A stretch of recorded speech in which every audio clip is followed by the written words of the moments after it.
introduce you to everyone here. Everybody, this is Brian Slago. He's the CEO of Metal Blade Records. I'm sure you're all familiar with who he is, but I have to introduce him, of course. Brian, I'm really happy you wanted to do this with me today. I've been doing this podcast, like I said, since about June, I believe it was. And actually, the first guest I had on here was Brody from Rivers of Nile. Oh, nice. Yeah, so he was my first guest ever. Very cool.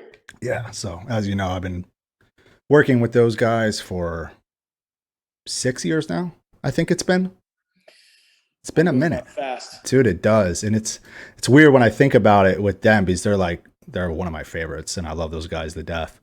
And just thinking about that, I'm like, man, I really did start working with them in like 2015. It's fucking wild, dude. But anyway, so I'm really stoked that you're here. Obviously, today is kind of a big day because this thing is going to be on the front page of Twitch, which is wild to me. That's awesome. Yeah, I do have to thank my friend Fred at Twitch, which I think you guys know as well. He's a great fucking dude, and he's been helping me a lot with the podcast and everything. I've actually been uploading them to all the platforms recently. So Spotify, Apple, the whole nine, Amazon, so everyone can listen to them. Because at first I started the podcast just being like, this is a live thing. We don't have live shows right now. So I want to make this thing special, like we're going to a show in a sense. And I was just like, I'm just doing it on Twitch and I'll upload it to YouTube later. And then recently Fred was like, man, you should put it on every platform. You might get, new people that listen to podcasts on Spotify or Apple or whatever that have a Twitch and they'll come over. And I'm like, you're right. That could happen. So I was like, fuck it. I'll throw it on everything. Yep. Got to get to as many people as you can, right? Yeah, you got it, man. There's too many platforms. It's like, how do you keep up with all this shit? And then I got to book tours. The fuck. But anyway, let's go back in time a little bit. You grew up in LA, right? Yep. And when did you start getting into like metal music? What were like some of the first bands that you were like shown? So I wasn't really a big music person necessarily growing up as a kid. I didn't really have anybody in my family who was a musician or anything. I heard just whatever was on the radio when I was a kid. But when I was 11 years old, I went to one of my cousin's houses, and he played me Machine Head by Deep Purple. Oh. And something just went, whoa, what is this? And completely thought it was amazing. Went out and bought the record in a used store. Yeah. The following day. And then about, I don't know, a week or so later, my neighbor goes, oh, hey, if you like Deep Purple, you should check out Black Sabbath. So I heard Sabbath, Bloody Sabbath by Black Sabbath. Wow. And that was pretty much the end of it. I just went down into the rabbit hole after that. It just went from there. Jeez. Yeah, I was really lucky. There was it's obscure FM radio station called K West back when I was growing up in the 70s, Okay. mid 70s. And way before you and most of your people out there were born. But anyway, True. but they were playing Kiss, Judas Priest, UFO, like all this stuff that I'd never heard of before. And that's kind of really where I got so much information and found out about a lot of these bands. That's awesome. It's definitely even like when I was younger growing up, I think, well, my parents, actually my dad and my mom were the ones that showed we're always playing like Black Sabbath and stuff and Def Leppard and Van Halen and everything. And that opened the doors and I was really into those bands. Then I'll never forget in 5th grade, I found Rage Against the Machine. In 5th grade, my friend who was like a little bit older, I think he was in 7th or 8th grade, who lived on the same neighborhood as me. He was like, yo, buy this record, Evil Empire. And I bought that and I was like, holy shit, what is this? And then I think after, I don't know, 8th grade, I got into new metal, and then it went into Cannibal Corpse, and just death metal opened up the world. And I found out about Metal Blade Records and Nuclear Blast and everything. And it was just the floodgates opened into the world of metal. So you started a fanzine, I never pronounced the word right, called the New Heavy Metal Review. What influenced you to start that up? So I really got into that whole scene in England, the new wave of British heavy metal. Yeah. And just everything about it, the independence of it, all this sort of stuff. And there were some fanzines over there, not just in England, but in Europe that I was really into. Oh, okay. That I thought was really cool. And in America, nobody knew anything about this scene. Certainly nobody in Los Angeles had heard anything about it. Yeah. And except for, I think I had two friends at the time that one of which you all probably know very well. But so I just kind of thought like, well, there needs to be something here, some mechanism here for us to kind of talk about that. So again, being a big fan of all those zines that was happening over in Europe, I just thought, well, I'm going to start a fanzine over here. Why not? So I just, one friend of mine and I just wrote a bunch of articles, and I typed it out on a typewriter and pieced it together. And the first copy was just Xeroxed. But I was able to sell a couple hundred of them. So actually, people out there kind of were into it. And then it just kind of went from there. And we did, it only lasted about a little over a year or so. We did 9 issues of it, but it was fun. Damn, that's a lot. I mean, then that was like, then you put together that compilation album, right? Was that like after? Yeah, so I was kind of at that point, the fanzine started first. And then I started working at the record store, which was another kind of monumental moment for me, just being able to work at a record store as a dream. And then be able to bring all this, I was bringing in all the new wave British heavy metal, all the stuff, and then turning people onto it, which was super fun. Mm-hmm. So at one point, while I was working at the record store, and I had no idea there was anything going on in LA at the time. And one of the guys who would come in a lot said, "Hey, there's heavy metal bands here in LA." I said, "There are?" I said, "Yeah." So the first show I went to was Ratt and Motley Crue for $1 at the Troubadour in Los Angeles on a Wednesday night. Oh my God! Oh wow! And they were both $1. Yeah, $1. Nobody knew who they were. They probably had like 100 people there or something. I don't know. Yeah. They were both really good, much heavier than they ended up being in the end. But I was like, wow, this is really cool. Then I started learning about more bands. Mm-hmm. Then, a lot of the guys who would come into the store were all in local bands too. Like David from Bitch was one of my really good friends, and he came in a lot. So I found that all these bands existed in Los Angeles that I had no idea. And, obviously this is 1981, way prior to internet or anything. Nobody knew these bands existed. That was really a bummer for me that here's all these great bands and nobody knows they're out there. Mm-hmm. So again, being influenced by the new wave of British heavy metal and all the kind of indie compilations that they did, I thought, well, maybe I'll put together a compilation album with LA metal bands. I called the distributors that I was working with at the record store and said, hey, if I put together this album, would you guys sell it? And they all said, sure. So then I went about asking all the bands, like, hey, if you can get me a track, I can put throw it on there. Yeah. And it was just born from there. And that sold like 5,000 copies? Who knows? Who really knows? So I did initial run of 2,500. That's all I could afford. Okay. Yeah. Scraped that together. And then I had no money, but it sold out. And another company came in and said, oh, we'll make it for you. And they ended up never paying me or accounting me. They went out of business. So I have no idea how many they sold. Oh, really? We got it back and probably sold maybe another 10,000 or so before we lost the rights to everything. Holy shit, dude. Did any of those bands on that compilation record think it was going to sell that many? Were they surprised? They were all surprised by it? At that point, nothing was really happening much. Motley Crue actually was supposed to be on there because I did a lot of work with them in the early days. Oh, okay. But they, once they put their record out and kind of had a little bit of a buzz, they said, we can't be on there because we don't really need to be, unfortunately. Yeah. But no, we just, all I think I was hoping, or any of the bands were hoping, was just a little bit of exposure outside of Los Angeles, and maybe something might happen. But you would, none of us ever expected, especially looking back, where we are now, that any of all that stuff would have happened. There's no way anybody thought in a million years it would all become so huge. Yeah, I mean, I would not think either. No, right? Definitely back then, because a lot of people don't realize, like, dude, there's no internet. Everything was just word of mouth and anything in physical format, like flyers or compilation albums, right? Were there that many compilation albums back then? Like when you put that out? So I was the second one. Mike Varney put out US Metal about 6 months before I did. And that was more of a guitar hero sort of thing. Oh, okay. So I was the second one, and that was it. And then, we were the only two labels, Shrapnel and Metal Blade were the only two for a while. And then eventually, Megaforce and Combat and everybody started to come around. Because, unbeknownst to us, and me certainly, that, there were all these people around the country that were kind of into the same thing, but nobody knew about each other because, again, there's really no way to contact. Yeah, exactly. So right after that, when was Metal Blade born? Like, so after doing the Metal Massacre record, which I never intended to be a record label. I was at that point, I was doing a lot of journalism stuff. I was writing for Kerrang. I was doing, a bunch of that stuff. That's kind of where I thought I was going to end up going. And the album was just really a mirror.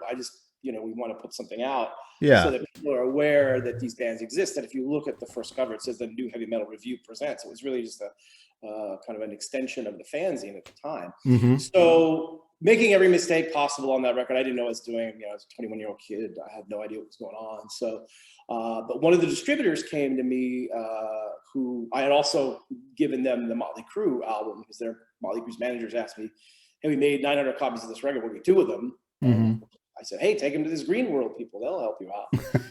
So they came to me and said, "Well, we know you don't have any money, but you seem to kind of understand, what's going on with some of these bands. We'll give you a pressing and distribution deal, which means that if you can bring us stuff, then we'll do the manufacturing and distribution and everything." So, all right, well, that sounds like fun. So, some of my friends like Bitch were the first ones that we put something out. And again, if anybody could somehow get a recording, I mean, I had no money or anything. So we would have to somehow get a recording. I said, I can put it out. So, Bitch came, and then Armored Saint, and then, we did Metal Massacre. And it probably took about 4 or 5 or 6 records before I realized, like, oh, wow, this is, something kind of interesting. Because at the time I was still going to college. I was still working at the record store. I was still doing the fanzine. I was booking shows. Oh, you're booking shows around too. LA. I was helping out with the local LA radio station with their 2-hour metal show every week. So I was doing a million different things, and then all of a sudden, the label started to take up a lot of time, and I thought maybe I should try to see where this goes. Yeah, try to go towards that.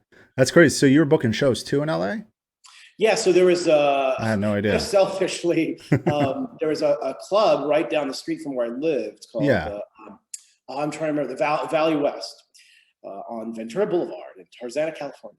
So I didn't want, driving all the way to Hollywood every week was, every weekend was a long way to go, and pain in the ass sometimes. It's pain. And, at the time I was a very stupid young individual, and we would go drink and then drive home, which is not a very smart thing to do. Nope. So I figured, there's a venue that's like a mile away. That's a lot better. So, so I started booking shows there. And, I started a few things at the country club a little bit later, but at the time I was just doing that. Again, everybody was playing in Hollywood, and obviously the record store was in the Valley. Yeah, there are a lot of kids that couldn't get to Hollywood or whatever, so doing shows at the small place there for fun. That's fucking rad. I actually lived in Tarzana for a little bit back in 2010, 2011. Yeah, I lived down in LA for a couple of years, so I'm familiar with that area. But even when I was living out there then, it was like, hey, let's go down to Hollywood for a show, or even go to like Anaheim or something. I was like, man, that 30-mile drive is going to take about 2 hours right now. And thankfully, though, in the early 80s, it wasn't as bad. But getting there, if you had to get there early on a Friday night, it would take a while. It would take a while still. That's fucking rad. So when did you find, I think one record, obviously in the early days of Metal Blade when we first started out, was Show No Mercy by Slayer. How did you discover Slayer? So again, my friends in Bitch were playing a show in Orange County. I think it was their first or second show in Orange County. Okay. So I was going to go, and I started going to some shows that they're, like you mentioned, it's a long drive. It's without traffic, it's about an hour and 10 minutes. So it's a bit of a drive. But I decided to, they're playing a show, and I went to all their shows. So they were good friends of mine. So I wanted to go out there and check out what was going on. And they had a lot of interesting names of bands on the bill opening. So I decided to go early just to see the bands. I didn't really know anything about any of them. And Slayer went on stage. I was like, oh my God, this is incredible. Yeah. We're doing probably maybe 3 or 4 originals. The rest were all covers. Oh, really? But they were incredible. Kerry King and I argue to this day. I think they did Phantom of the Opera by Iron Maiden. He swears they never did that. I wish I could get a tape or something. Right, just to show them. But anyway, they were amazing. So I went backstage, and they had a manager at the time, and I said, "Hey, I do these Metal Massacre albums. I would love to have Slayer on one. Yeah, if you guys are up for it." They go, "Yeah." They had known about it, so they're like, "Yeah, 100%." And then you know, once I started to see them a couple more times and they started writing their material, I was like, the same thing. Like, if you guys can somehow scrape up the money to make a record, we can make a record. And that's kind of where Show No Mercy ended up happening. I think Tom's dad and Carrie's dad, I think, threw in some money. We were able to get like $3,000, which would get us barely enough studio time to make a record. And we did. That's right. So where did they go record that? Because I remember reading something about how Dave Lombardo had to record his cymbals separately. Yeah. So we did it. So my good friend Bill Matoyer, I mean, this is another one of the reasons why, you know, we were able to even exist as a label. Yeah. Because studio time back then was really expensive and not easy to get. But Bill Matoyer, another guy I met working at the record store, he was starting out as an engineer, and his owner was really, really cool. A place called Track Record where I think, I don't remember where they started. They ended up at Hollywood, but they started somewhere else. But anyway, he was really cool and would say, like, look, you guys can record, you know, a lot of it was overnight, or, you know, just whenever he didn't have anything going on, for a lot less money than you would normally do it. And Bill was an engineer who understood heavy metal. That was the other big thing too, is finding someone there had no idea, but he loved heavy metal. He understood it. So that's good. At least worked out pretty well. So all that early stuff, The Bitch, Armored Saint, Omen, Slayer, all that early stuff, Trouble, Fate's Warning, all that with Bill Matoyer at Track Record. And then, you know, we ended up moving to a couple studios after that. But Show No Mercy was all Track Record. And at that point, it was a very small studio. Yeah. And Dave had a pretty big drum kit. So when we were recording the tracks, Bill said, hey, the cymbals are all bleeding into all the other drum tracks. Man. It's going to sound terrible. Yeah. So he got the idea, you know, of overdubbing the cymbals, which, you know, I didn't know. I thought that might have been something people did back then. I had no idea. Yeah. You're really not familiar with it. Dave, I mean, I'll never forget this. I remember Dave had to play the drums without cymbals. Without cymbals, yeah. The weirdest thing was watching him overdub the cymbals, because he'd sit there and he'd like wait and like hit the cymbals, and it was. But he's such an amazing drummer. I don't know. He nailed it. Could do that looking back in hindsight. Yeah, I could not imagine doing that as a drummer. He definitely was not happy about it, was he? No, I don't think I was not really happy about it either. But there's nothing you could do. You're like, and this is the only option. We didn't have time because you know, we tried to do it and then it didn't work out in the end. Then it was just a mess. So yes, then we overdubbed the cymbals. Famous story. Famous story. Another thing that really stood out to me is you guys signed the Goo Goo Dolls. You put out a couple records for them. I think we did like 6. 6. Oh, was it 6? Yeah, but the Goo Goo, you have to. So we had we started to do punk rock music back then. We did DRI and COC and Dr. No. Yeah. So we kind of branched out into and started another label called Death, and that all started from when we wanted to sign DRI, who I found out through Slayer. Yeah. And DRI said, we'd love to sign with you, but we can't sign with a label called Metal Blade because that would ruin their credibility in the punk world. Yeah. So I said, well, if we put together a different name of a record company, would you do it? They said, sure. So that became Death Records. So we were looking for punk bands, and Mike Thaley, who works at Metal Blade, has been there forever. Yep. Was from Buffalo, New York, so he still had a lot of connections there. And somebody that we knew that booked shows there said, "Hey, you might want to check out this band, the Goo Goo Dolls." At that point, they were a punk rock band. I mean, the one thing I went and listened to their earlier shit the other day because I was like, I got to go listen to Goo Goo Dolls again. One thing that I explained to people that give them a little bit of credibility is Goo Goo Dolls opened up twice for Cannibal Corpse in Buffalo. So what? So, yeah. And they did okay. But they're just a really fun punk band. Yeah. And we put out some of their records. They started getting better and better. In fact, I was watching the football, one of the NFL football playoff games, and they were playing one of the old Goo Goo Dolls songs. It was during the Bills game, of course. Wow. And I was like, man, I haven't listened to that record in a long time. So I went back and listened to it. And one thing I didn't realize was the early stuff sounds almost exactly like the Foo Fighters. Yeah, so, it's similar. Yeah, I know Grohl is a big fan of a lot of our stuff, so I'm sure that some of that seeped in. But that, like the early stuff, like Superstar Car Wash and Jet, that's like, wow, that's very Foo Fighter-esque. So they were kind of more of a punk rock band, but had a little bit of a melodic end to it, I guess. And they did.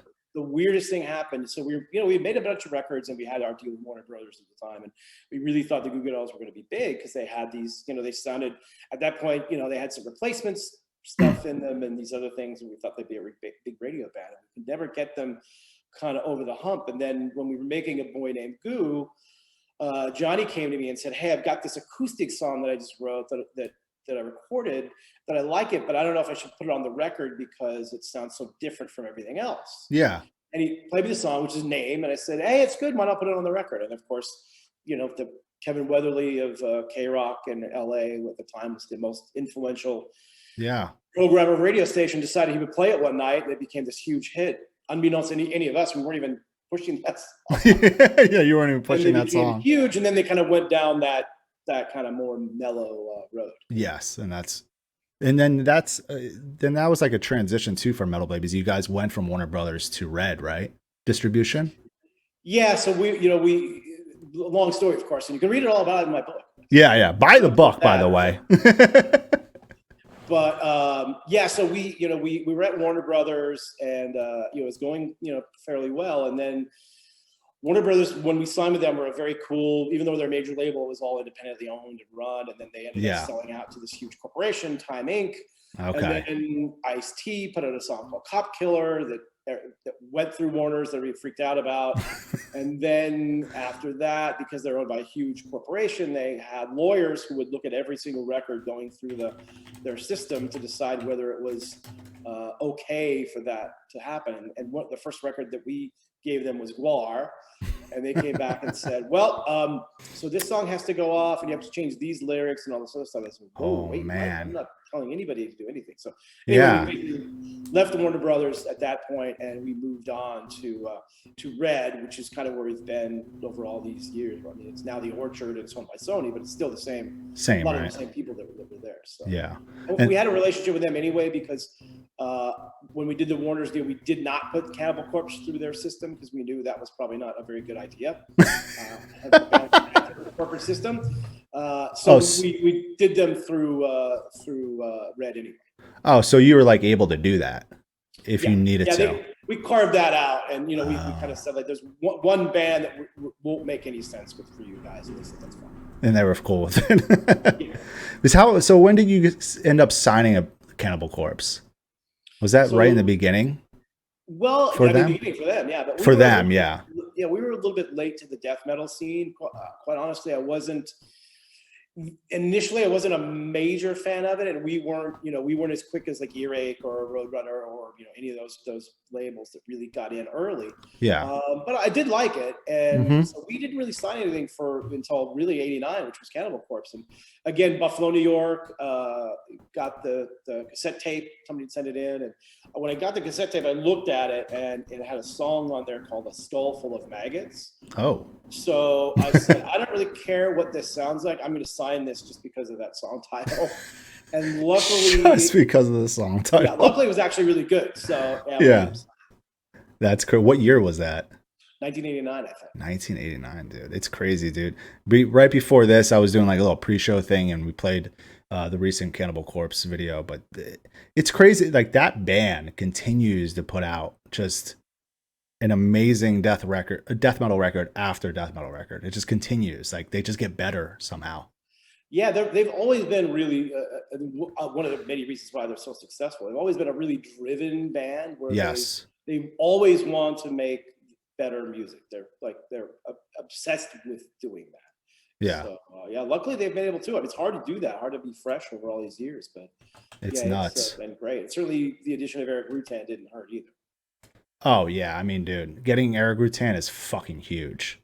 Yeah, and one of the nicest guys ever too, which fits in with all the other Cowboys guys who are like the nicest guys ever. Yeah, I've never actually talked to Eric, but everyone I know who's worked with Eric, toured with Eric, they always tell me like, Eric is the fucking man, nicest fucking dude. And I'm like, I gotta get Eric on here. I want to get to know him. He's amazing. He's a really amazing guy, and obviously incredibly talented. Yes. Oh yeah, dude. So let's see here. What were, early on, what were like some of your like favorite releases that Metal Blade put out? Well, obviously Slayer stuff, which is great. I mean, you can't go wrong there. I loved Omen, Fate's Warning, Trouble, all that sort of stuff was all really cool. Obviously, even though we didn't do a lot of stuff with them, I still love that early Armored Saint EP. But kind of all the bigger bands, they were number one, became friends of mine, which was fun. And also I just loved the music. I thought what all those bands were doing was all really good. And it was all very different too. Trouble's different from Fates Warning, it's different from Armored Saint, different from Slayer. It's all very different, which a lot of different shit. Yeah. There's a very like crazy mix you guys had. Yeah, but it was all kind of, all really based and influenced on, the European style of metal for the most part. Yeah, that's what it was. Yeah, no, that was fucking awesome. And during like the beginning of the record label, how much staff did you have? Well, always wonder that. 3 years there were zero. It was just me. Just you. Doing it all from there's a little room in the back of my mom's house next to the garage. Love that. With no air conditioning, by the way, which is Woodland Hills, California. The summer is usually about 106, 107. So that was always fun. Yeah. But I did have some little cooler in there that I don't think really did much, but I didn't care. But I did everything. First 3 years, I did everything from, layouts to promotion to, anything and everything. Then about 3 years, and Bill Vittoria was kind of a de facto employee where he was doing all the engineering stuff and he was helping out with some things as well. And then after about 3 years, I got tired of doing it in my mom's garage. Yeah. And we had a little bit of money, so we got a little office in Sherman, in Reseda, California. Hired our first employee, which at that time was basically just a receptionist who answered the phone, sent out the mail, and all that sort of stuff. And then, slowly over time, it started to grow from there. But it was really probably, probably 86, so about 4 years in, when we started to actually hire out some real employees. Wow. Who's like is there somebody? Who's the longest standing employee right now that you have? So the longest is probably Mike Faley. Is it Faley? I love Faley. 87, 88. And then right behind him is Tracy Vera. Okay. Joey Vera's wife from Armored Saint, Fates Warning, et cetera, et cetera. She's been there, I think, since 80, either 88 or 89, something like that. But I mean, we have so many employees that have been there, many like years. Early on, right? Yeah. Yeah, even we call them the young kids. They've all been there like 10, 15 years. Dude, it's nuts.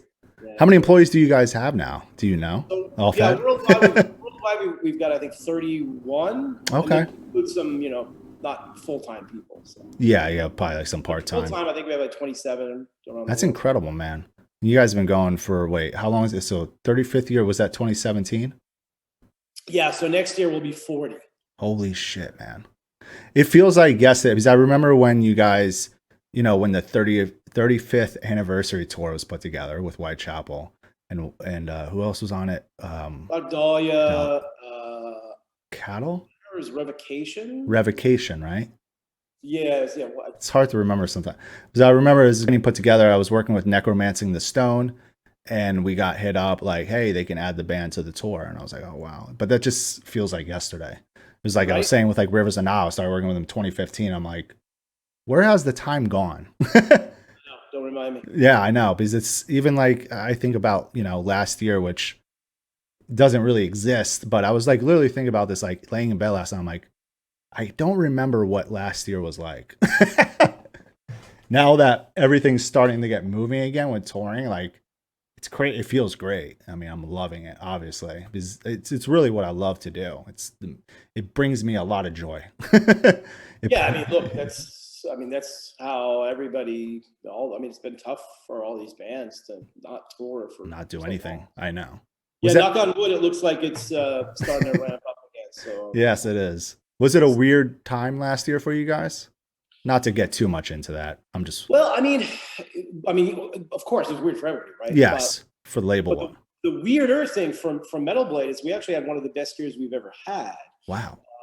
So going into this, we weren't really sure what was going to happen. And we were pretty much shut down like everybody else was for about 3 months. We couldn't manufacture anything or do anything.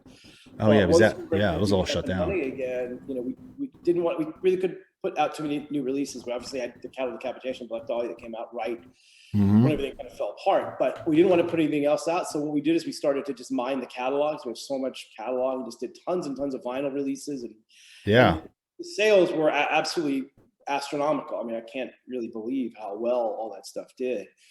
So it's a credit to all the fans out there who, I guess decided that since they can't go to concerts, they'll support they'll support artists however they can. I know a lot of bands sold a lot of merch. We certainly sold a ton of vinyl and CDs and It's everything else. incredible. So weirdly enough, for us, it was one of the better years we ever had, and that was, a year that really only existed 9 months. So that was I know.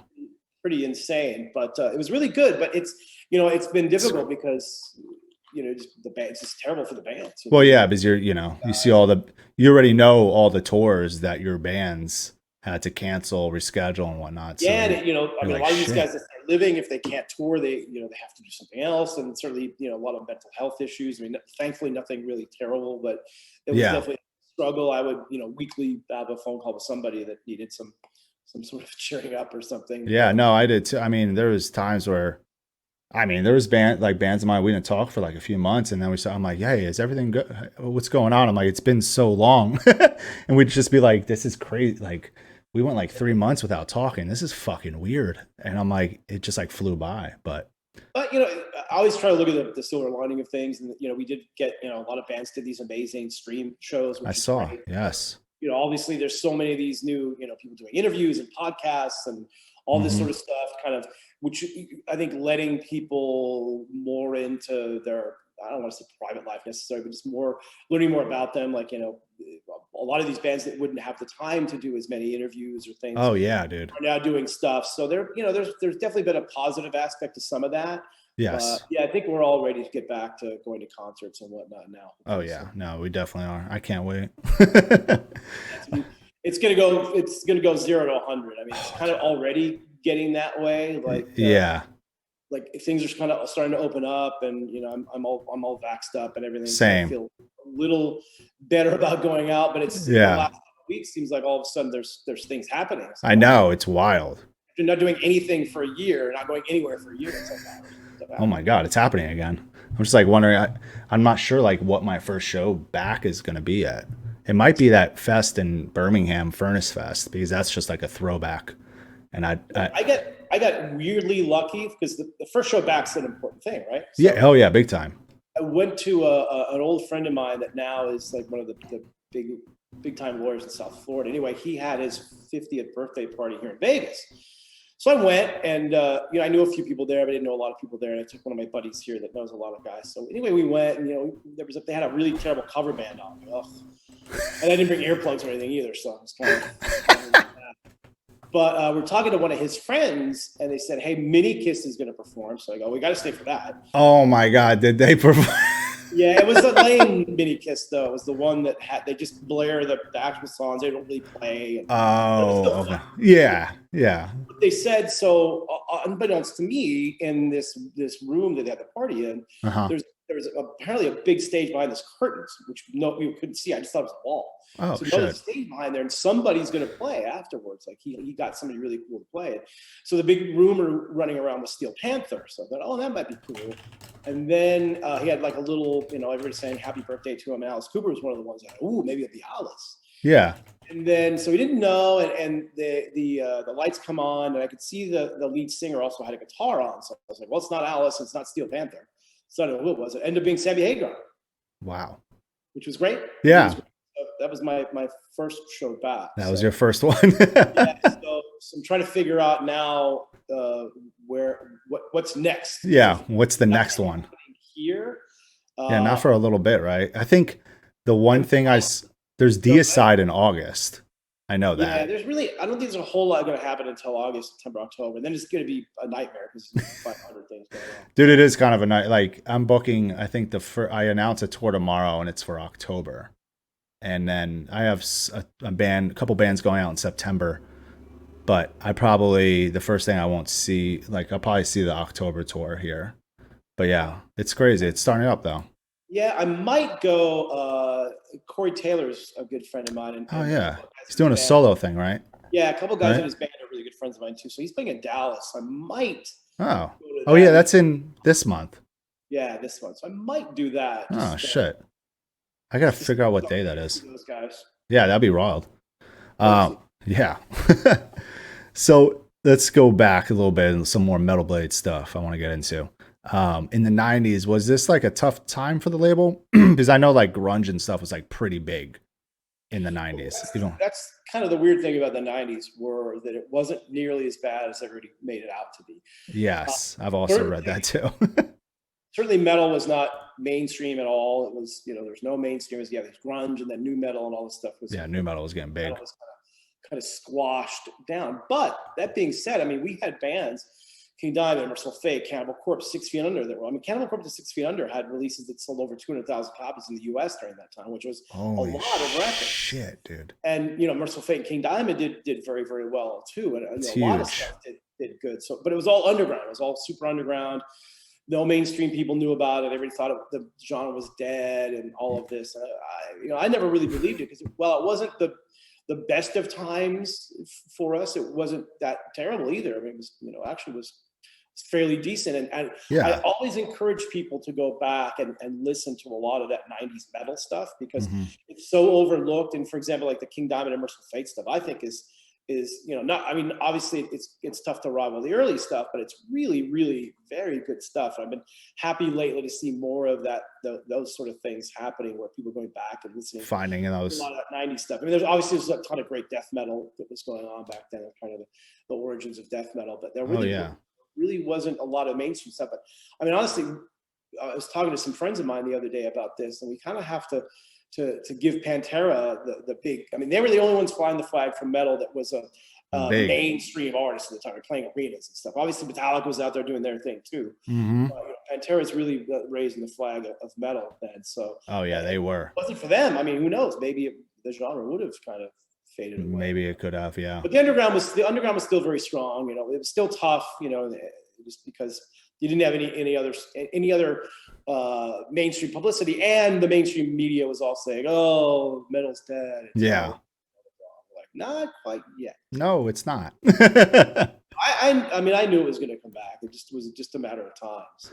That's how it is. I mean, a lot of bands like now that are coming out. Well, the last couple of years, they're like bringing back that like old school metalcore sound that I grew up on in like the mid 2000s and stuff. And a lot of these bands like Vane and Knock Loose and stuff are like bringing that style back. And it's funny because even like some of these like newer bands where I'm like, wow, you sound like more so like Ion Dissonance and stuff like that. They're like, who's that? Yeah. And I'm like, oh, well, what do you listen to? And they start naming like newer bands, and I'm like, you don't really sound like that, right? and you start telling them about these like older bands, like, oh wow, we do sound like these bands. I'm like, yeah. And it comes back though. Like it's even like old school death metal, it's all coming back. Undeath, Frozen Soul and stuff. Like it's Gate Creeper. Yep. I mean, a lot of really cool stuff, and everybody kind of, just a lot of it comes with the same influences. So you end up having bands sound similar, obviously, but there's a lot of good stuff, and it's, it's just a good community, and it is, man. I love it. Stories and there's so many stories. There's new stories I hear every freaking day, especially when I go to shows or anything, hang out with bands. I mean, there's just endless amounts of stories. And even doing this podcast, it's like, dude, I learned so much about people that I've known for a little while, like a good while, that I have had on here. And I'm like, wait, that happened? We find out about funny tour stories or just different things. And it's like, it's crazy. It's awesome. That's why I love doing this podcast. It's like, it actually gets me, to know my friend more or someone new more. Like I've had Trevor from Black Dahlia Murder on here. And, I barely even talked to Trevor at all. And, but we had a fucking blast, and we got to know each other even more. It was wild. It was cool. Yeah, right when this whole thing kind of started, I was doing these Instagram live things, more so just to talk to my friends, because I couldn't see anybody, we couldn't travel or anything, so I just had everybody, I had Trevor on, I had Corpse Grinder on, Adam from Kill Switch, just a bunch of my friends and bands, Johan from Automar, just so you could talk for an hour. Yeah. And say, hey, what's going on? Exactly. It's fucking great. So for your guys' 35th anniversary, you put out a book. And I know I'm years late to talk about this, but hey, we should talk about it again because maybe you get some more book sales. Sure. Why not? So putting together, did you ever think you were going to put together a book? Or did everyone? It was on my radar screen ever, really. But I started getting approached by a bunch of people that said, hey, would you want to write a book? And I was like, Really? Might be kind of fun to do. Yeah. Yeah, also have to be really careful with it because I don't want to say anything bad about anybody. I wanted to try to do it right, more or less. But Yeah. it just felt like the right time to start telling the story of the label, and before I started forgetting everything. So, Yeah, right. It's just, so yeah, it's a so I just lot. went about doing it, and it was actually really fun to do. My co-writer Mark was really great, and it Yeah. was fun to go back. And I'd kind of forgotten about a lot of stuff, and I just did it chronologically and kind of looked at releases that came out during those Yeah. years, Go back, right? kind of memories about things. So it's really fun to do. But I was really, honestly, shocked by the positive response of it. I mean, almost everybody that read the book really liked it, and it did really well. Yeah. Much better than we thought it was going to. Like the first Yeah, no idea, right? run sold out so quickly. We couldn't keep it on Amazon. They kept running out of it, which was Holy shit, dude. But yeah, it was super fun to do. I'm actually writing. I've finished writing. I'm now proofreading book number 2. Oh, no way. That other one was 5 years ago. It seems crazy. So is this going to be the 40th anniversary one? I don't know. Probably. I really don't want to have it be part of that. Yeah. But not because of anything other than it's not really an anniversary sort of thing. So I'm hoping to get it out by the end of this year, but we'll see what happens with that. So I have something really, really cool planned for the 40th that I can imagine. Together will be very cool. But I think it's going to, but I'm not sure yet. So you're not sure. Until everything's all set in stone, I don't want to jinx anything. Yeah, no, I totally get that. No, that will be fucking awesome. So did you think the label was going to last this long? No. Was there some like rough times? Yeah, like maybe the worst one. The one time where I really thought it was going to go away was, and it was my stupid mistake in the first place, was when vinyl kind of stopped being the way stop. Music. Yeah. Everybody kept telling me, you got to stop making vinyl. You got to stop shipping vinyl to stores because it's just not going to last any longer. And yeah. Over. And I was like, no, vinyl's never going to. I love it. And sure enough, one day, all the record stores in the country decided, okay, we're switching over from vinyl to CDs. It literally happened like all together, and like literally in 1 week, and we got. Oh my god, dude! I think the amount of vinyl we got back was equivalent to $133,000 that I would owe our distributor, and yeah, you have to pay. Yeah, you have to pay. Yeah, no, You've already been paid for these records, and they're all coming back. So for about a 6-month period of time, we didn't have any money, and I was trying to get money. Couldn't get banks, wouldn't loan me any money. Nobody gave me money, so I just got every credit card I could possibly get because you'd be getting all these credit things, and luckily I had good credit, so I think I got like 18 credit cards. And 18. So I pretty much bankrolled the label for 4 or 5 months on those credit cards, and plus we were going through a situation right after that happened where, partly because of that and partly because they were not smart business people, our distributor went bankrupt and ended up stiffing us for quite a lot of money. So there was about a 4 or 5 months period where we had no income coming in. So like I said, I just kind of did it with the credit cards, and then that's when we got the Warner's deal, and thankfully that's kind of, there was about a month or two there I wasn't really sure what was going to happen. Yeah. We started talking to people, and we realized, okay, we can get a major deal pretty fairly easily, and that'll solve all of our financial problems. But that was the one time where I was like, especially the few days after getting all that vinyl back, I was just like, I don't know what I can do now. Yeah, like seriously, because what year was that? Do you remember? I believe it was 80. Oh gosh, I'm trying to remember now. It was either 87 or 88. Wow, was it? Damn, was it really then? That's when everyone decided. That's when like vinyl sales were just. I should go back and look, but it's somewhere 88. I want to say 88. I can't remember exactly, but. Dude, that's insane. I didn't realize that was like in the 80s when that happened. Yeah, because CDs came along like right at the very end of the 80s. And that changed the music industry because obviously everybody started buying CDs and all this money came in. That's, I think part of what kind of ruined the metal scene too is all hair metal and pop. All that shit. Yeah, I never got into that. Like, I was like, growing up, there was never a time where I got into like the glam stuff, hair metal stuff. Good.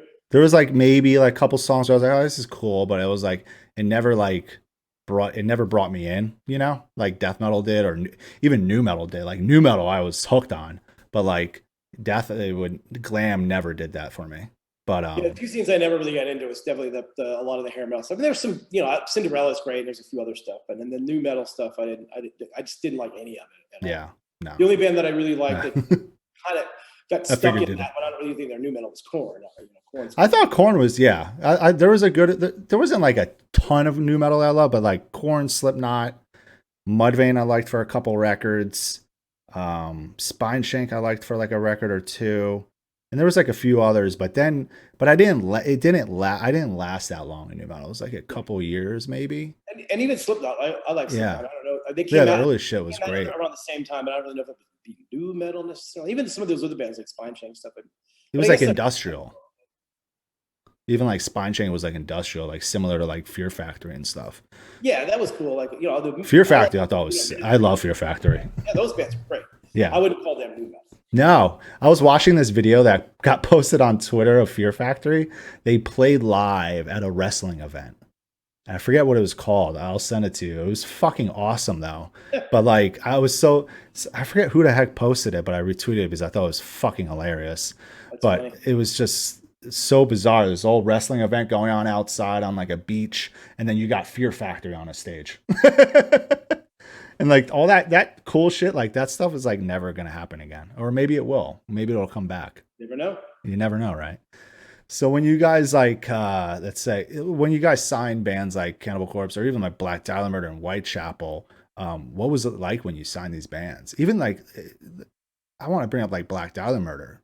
When you guys found them, did you think like this band was gonna like take off? What was? Well, I don't think anytime you never really think that, huh? Band, you're hopeful, obviously. You like because you don't want to. Yeah, you don't want to get your hopes up. You're hopeful, but I try not to get too carried away with that sort of stuff because you don't want to overly get too excited about stuff. You have to be realistic about it, obviously. Yes. But Black Dahlia is kind of funny. In fact, Brian Eschbach and I argue over this as well, because I remember it very clearly, as a matter of fact, that I found them trolling around MySpace. I was looking at. Go to band's page and they would say bands you might also like. Yeah. And I forget which page I was on. I might have been on. I think it was Unearthed, but it was one of those bands. And so they listed all these bands. I saw this band, the Black Dahlia Murder. I go, that band that's a cool name. So cool name, yeah. Clicked on their page and listened to what they had up there. It was amazing.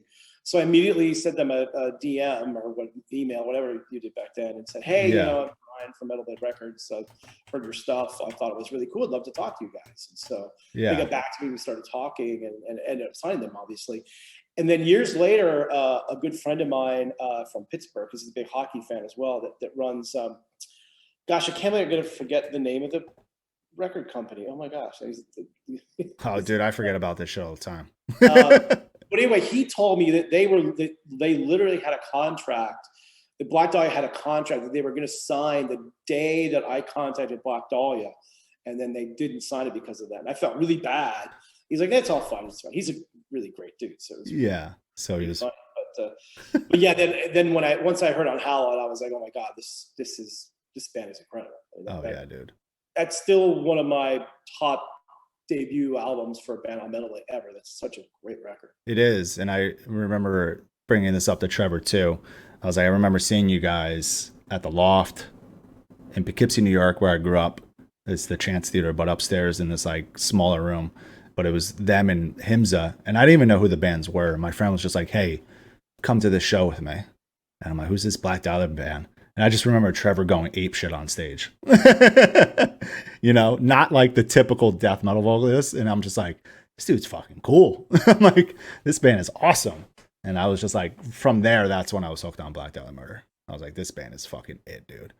And even like band like Whitechapel, because you guys signed them pretty much, what was that, after their first record? Or what? I can't remember. Yeah, another one. I can't remember. This is a Mike Faley one where he had somebody had gotten in touch with him. And gotcha. Just so you guys don't know, Mike Faley's worked at Metal Blade forever. Faley's the man. Yeah, I love him. So he had somebody had given him whatever was out at the time, and he said, "Hey, I heard this is really good. We should think about signing them." So I heard him. "Oh, this is great. Go for it." So yeah.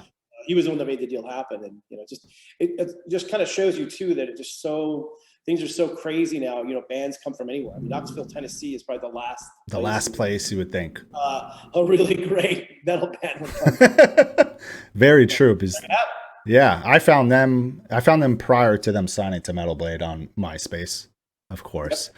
And I was like, damn, well, this shit's heavy as hell. They're really good. And the one thing that, I stress to any, a question I always ask is again, what do you look for when you're starting a band? So, there really is no criteria for it other than it's got to be something that's different from everything else. Yeah. Because we get a million demos, and 90% of them will sound exactly like Black Dog or exactly like Whitechapel. You got to kind of create your own sound, and that's one thing with Whitechapel. I think they've done a really good job. They have their own pretty unique sound where you hear it, it's like, okay, that's Whitechapel. Exactly. Words in, you know what it is. Yeah, exactly. That band has evolved so well too. Yeah, and they're continuing to evolve. The new record is absolutely phenomenal. I can't wait. Really love it, but they're definitely breaking new ground. They're certainly trending more in the the clean vocal way, but yeah, I like it though, in a really well done way. And when they first started doing that, obviously we knew about it. They were asking, what do you guys think? And I said, look, I'm not going to tell you guys what to do or what go for it. Let's just see what happens. But there's always that hesitancy, and I give them credit for not having as much of it, because once you kind of go down something that's a little bit different, you never know how your hardcore fans are going to take it. You won't. Their fans have been awesome. I've been unbelievably happy with how well that stuff has gone over, especially live. I went to see them. They played this Exit 111 festival in outside of Nashville, Tennessee. Oh, okay. First time. It was a pretty big festival. They Killswitch was there, Guns N' Roses, and whole bunch of big bands were playing. But I went to see them, and they're playing on one of the stages, and they had 4,000, 5,000 people. Jeez. Yeah. And strangely enough, they played a couple new songs, and they went over almost better than the old heavy stuff. I was like, this is the first test, because a lot of these bands are their hardcore fans. Yeah. Great. So damn, I like what they're doing, and the new record's really, really great. I love the recent one, the last one they put out. Some people are like, I like their heavier stuff. I'm like, yeah, you listen to this record? Like, every song is so good. I've listened to that record so fucking much. It's insane. I still go back to it from time to time. I'm like, this is such a great record. Yeah. And, anytime every band loses something. Oh yeah. When they kind of make a little bit of a pivot, that's just the natural thing. Even just fans that I like them when they first started. Now they're too big. So whatever. There's always those. But for the most part, though, on that last record, I thought that the majority of their fans were really into it. They've obviously gained a lot of new fans too. Yeah. What you always want to see happen, hopefully. Oh yeah. No, I saw a lot of good feedback for them. Yeah. Which is, I thought the reaction to that last record was incredible. Yeah, no, it did. I feel like it went over well than a couple of their previous records before that. I feel like that one before that record, I kind of got out of Whitechapel. I stopped listening to them, and then that record just like pulled me back in. So I'm really stoked on their one coming up. You like the last one, you like the new one. It's definitely the next step in that development. The direction. So signing bands like, I need to bring up Gore. How did you find Gore? So there used to be, well, I think it still exists, but it's not as metal as it used to be. There's a festival, not a festival, a convention called CMJ, which is College Music Journal.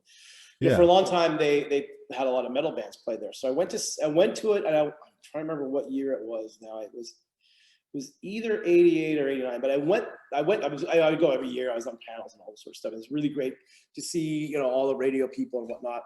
So I went there, and I missed them, but everybody kept telling me of this band, Guar. Oh, you got to see them. They're incredible. They throw blood all over the meat and things. Like, oh, that sounds cool to me. I like that sort of stuff. Yeah. So I missed them that year. Then I they put out the first record, Hello. So I heard that and thought that was pretty cool.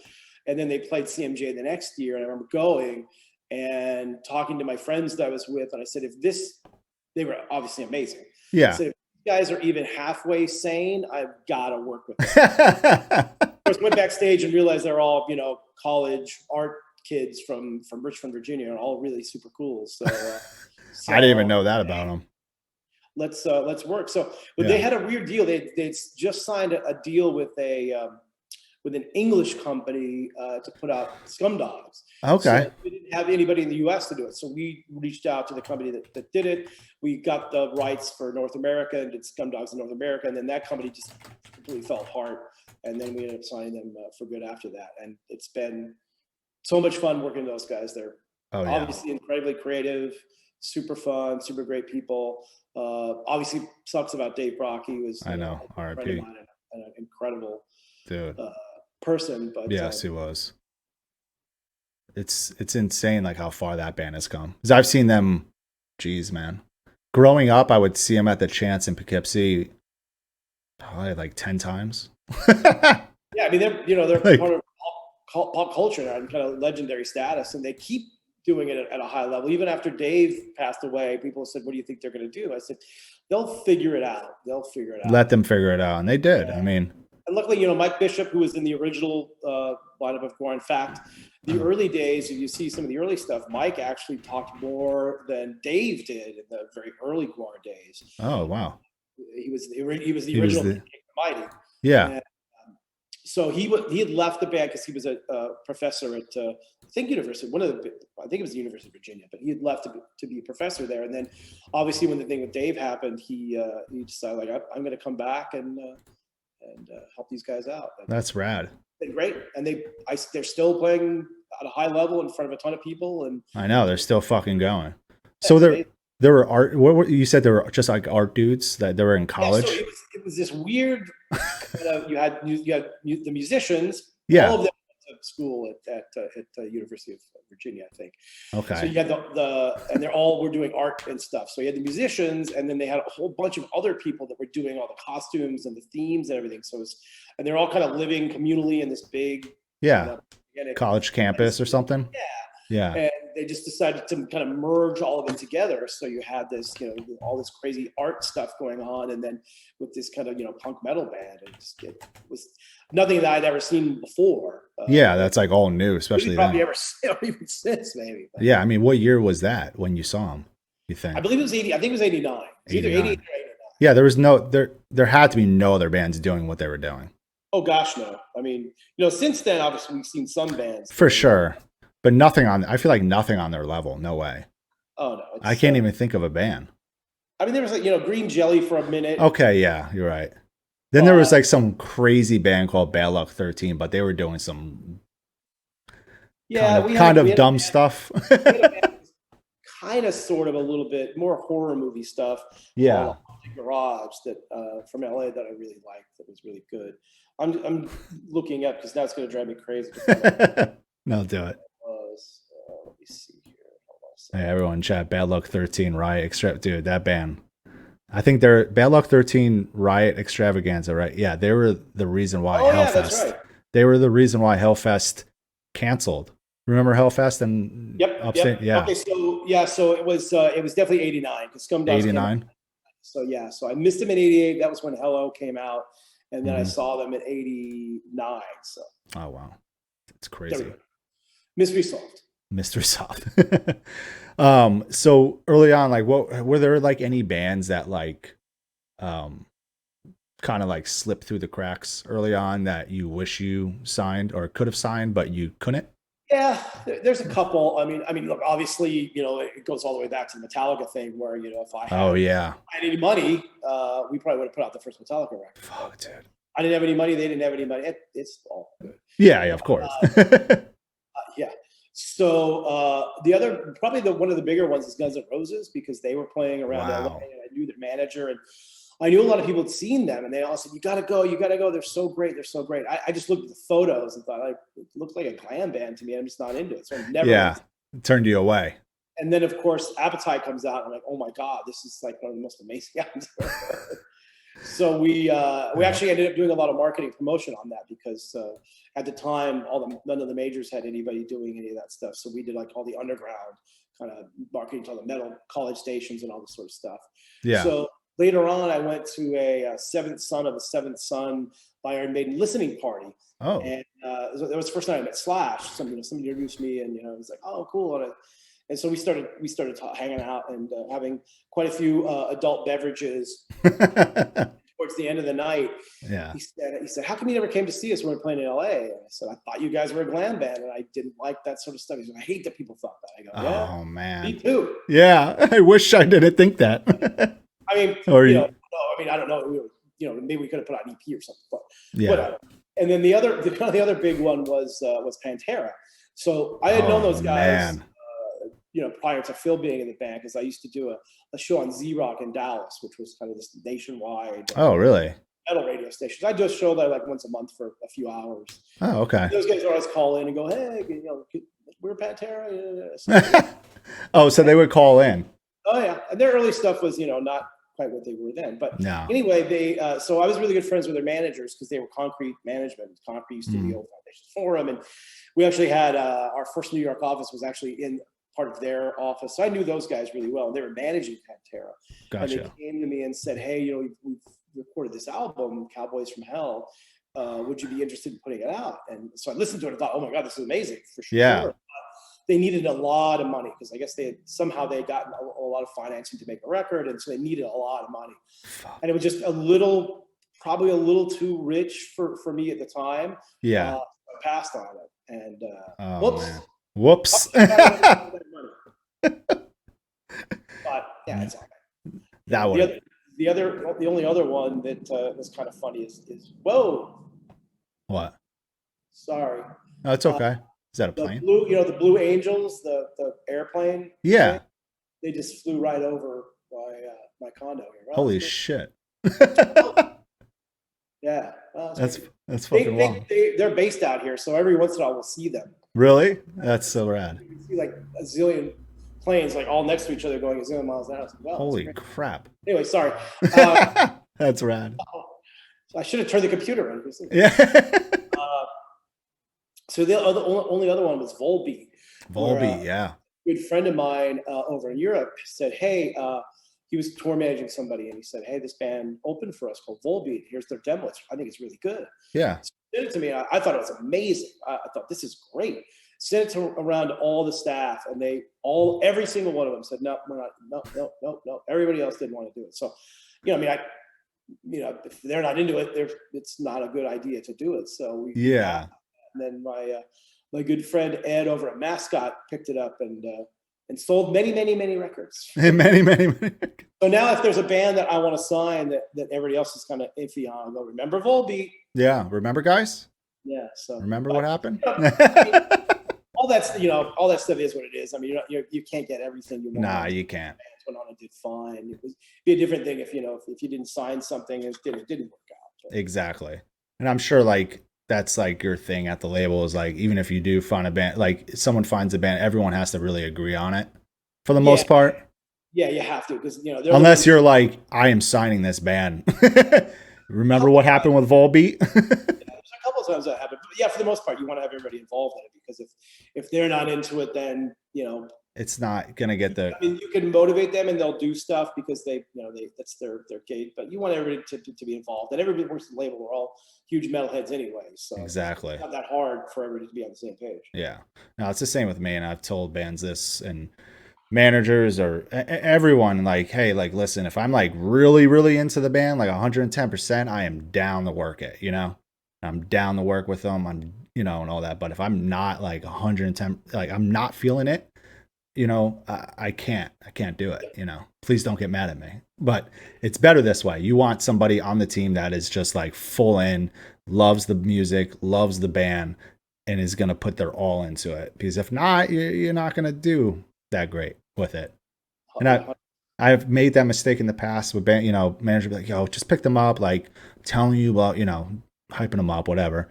And I'm like, all right. And it's just like, then I realized, like, man, I couldn't do my job to the full extent. So you got to have everyone on board 100%. Yep. That's what I tell everyone. I'm like, don't. And I've told people, I'm like, listen, don't pressure me to do this. I'm not going to change my mind. And then, I think, that's kind of the response that we have too.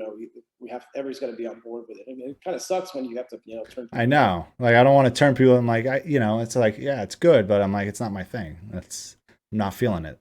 Exactly. But that's just how it is. So I had some questions from a few of my mods here on Twitch that moderate my channel and are always here, big supporters, and I love them. Thank you guys. Steph asked, what's your favorite part of running a label, you think? Probably, the interaction with all with just all the people in the scene, really, just going to shows. I'm able to go to a lot of shows, and just I love meeting new bands, new people, new fans, that sort of stuff. So just the interaction with all the other fans, and probably that, and really the most fun thing for me, and the reason why I'm still doing this now, is just I love signing a band and turning that band on to other people and have them do well, be successful. Yeah. Ultimately, it just kind of goes back to where I worked when I went to the record store. I would just turn all these people on, all these new bands coming from Europe, and it's just fun to turn people on to. Gets you excited. It's like, oh man, I could just. And that's by far the most fun part. Yeah, that has to be. Is it how? It has to be like this far into like running a label. Do you feel like burnt out at all, or you're just like still in it? No, I'm still super excited about it. That's great. No, it's. I mean, it's funny though. I always was, before this, was like, can we just press? I like to press pause for just like a month. Just give me a month so I could kind of chill out. And of course, little did I know it was going to be like a year. Yeah, but you still had stuff going on, but probably not. I don't know. Was it? I'm still super in. I'm so excited by the whole thing. Like, you see all these other labels selling to major companies and stuff, and that's just something that I'm not going to do. Not your thing. Yeah. There's no reason to. I don't. Money's not a big motivator for me, and I'm motivated by freedom of being able to do whatever I want to do. I've had friends that have sold their companies, not even just record companies, other companies, to big corporations, and they got a lot of money, but now all of a sudden, but they've got to stay on and run it for the next 5 years. And now, if they want to do something, they got to ask some guy, someone higher up. Yeah. Oh, I wouldn't want to do that either. That's why I think, like, I've said it a lot too, is that like I love working with who I work with, like the agency I work with, like Stefan and Mauricio, because it's like I do have a lot of freedom and they trust everything that I do. It's been like 7 years, never got into an argument before, literally never argued before, and they never question anything. Sometimes they'll question a lineup idea I bring to them, but they'll come back with suggestions and why they're questioning it. Yeah, you know what I'm saying? That's the way it works. Yeah. I can't remember the last time I argued with anybody yet. Yeah. With anything, or even any of the bands, right? Yeah, I can't even recall the last time I argued with a band. Every once in a while, the only time I'll ever argue with a band is over which song should be the emphasis songs, because a lot of times bands so close to it they don't get it, and I'll hear a song and be like, oh my gosh, the song is the song, this is the one. Yeah, we're not really. I think the best story about that I could tell is that when Twilight of the Thunder God was coming out by Amon Amarth, I got the finished masters. Yeah. In sequence, and Twilight was like the 8th song on the record. And this is back when sequencing was big, because you had vinyl, and really the 8th song out of a 10 or 11 song record. It's kind of, that's the song, the throwaway song. Yeah. Yep. And I said, true. I was like, this record's amazing, but you guys this has to be the lead track. It's the best song you guys have ever done. Like, really, you think so? And I remember the guy who was running our European company at the time, Michael Trengert, rest in peace, who was also a massive part of the Amon Amarth thing. He was like, nope, that song's not that good. The other songs are better. I go, why, you guys crazy? But luckily the band decided, and we ended up putting it first on the record. Of course, now it's their, biggest song ever, basically. Oh, thank God you told them that. You pushed for that. It's just, it's just a feeling. But it wasn't really even an argument. It was just more really, like, yeah, do this, and luckily they did it. Yeah, they were just like, okay, we'll do it. What are, like, another mod of mine, Josh, he asked, what are some up and coming bands you're into that are maybe not on Metal Blade? Are there any? I'm trying to think. Well, I mean, one of them is you're wearing the T-shirt, Power Trip. Power Trip, yes. Great. Hopefully things work out well for them now. I hope so. Or yeah, I think so. Sad about Riley. I think they'll be good. I think so. Yeah, I like them a lot. I'm trying to think. Lately, I've been so ensconced because we have so many records coming out now. The band's in the studio, so they have nothing else to do. There's a lot. I even went through my roster to see, like, I was going down the list and marking like who's gonna have new records out because I've been having like phone calls for like weeks with my like bands I work with just to see what they have coming up, you know. And I counted over 40, and I was like, oh my god, Yeah, there's so much. Another band I really like is the Contortionists. I think they're dude, super cool. incredible band, yeah, Yeah, there's a lot of stuff. I mean, dude. There's tons of I mean, shit. look, if you look at any labels roster of up and coming bands, I mean, it's hard to find any that aren't good. Honestly, yeah. There's so many good bands coming out now. It's hard to even like stay up to date with them or Yeah, keep track of them, I should say. Code Orange is great. Yes. There's Bands. just that's what really makes me happy about the whole scene is I think people ask me what do you think the health is of the scene right now. So I mean, it might be Dude, healthier than ever. I mean, there's so many great bands I think the across so same, many man. different varieties of genre, and also the big bands are still operating at a really high level. So Yeah. it's I think it's a great time for metal right now. Dude, it really is. And I've even said same thing to other people. I'm like, this is like, honestly, right now, and it's been happening for a little bit now, for a few years now. It's like metal's like crushing it, in my opinion. And like, there's so many newer bands coming out that are like just so sick. Like, I found this band from, I think they're from the UK called, I think I'm pronouncing it right, Hero. I don't know. It's Heriot. I'm terrible at pronouncing certain band names. But anyway, I found them because of my friend Bees, who actually streams on here. His name is Mosh Talks on Twitch. And he made a post about him on his Instagram. I'm like, who's this band? I'm like, I gotta go check him out. I'm like, damn, this band is fucking killer. It's kind of like Code Orange a little bit. And I was just like, this is fucking great. And like, they're just pretty much a brand new band. And I'm like, it was just Hopefully, endless. won't be mad at me, but I'll give a little plug to my friends over at Gimme Radio. Oh, They've they got a ain't gonna couple be mad. shows there where they, highlight a bunch of new bands. And Yes. every once in a while, I'll go in and listen to them. Oh, gosh, there's so much good stuff out there. It's There crazy. is. It's so hard to keep up. Alluvial's another great band. Kev Moeller and Wes and whatnot. Dude, great band on Nuclear Blast. There's a lot of new shit coming out. That's just, it's so hard to fucking keep up. Another good question I had was, what advice would you give to someone who wants to start a record label? Well, first of all, do it for the love of the music, first and foremost, and be in love with the music, because it's not just like any company. It's not easy to run something, but if you really love the music and really want to do it, I would say absolutely go ahead and do it. Of course, a couple things you would want to do is number one, if you don't have a business background, read a book or two or three on how to run a business. Yes. Just all that sort of stuff, because I think what a lot of people fail to realize sometimes, and look, I made every mistake possible going into this because I didn't know what I was doing. I was just a dumb kid, and I literally made every mistake possible. But I think I learned from a lot of those. Yes. But you do it is a business, and you have to have a business background. You have to know how royalties work. You have to know how the distribution works, and you have to know how just general accounting and business works. So if you can do that and kind of have that.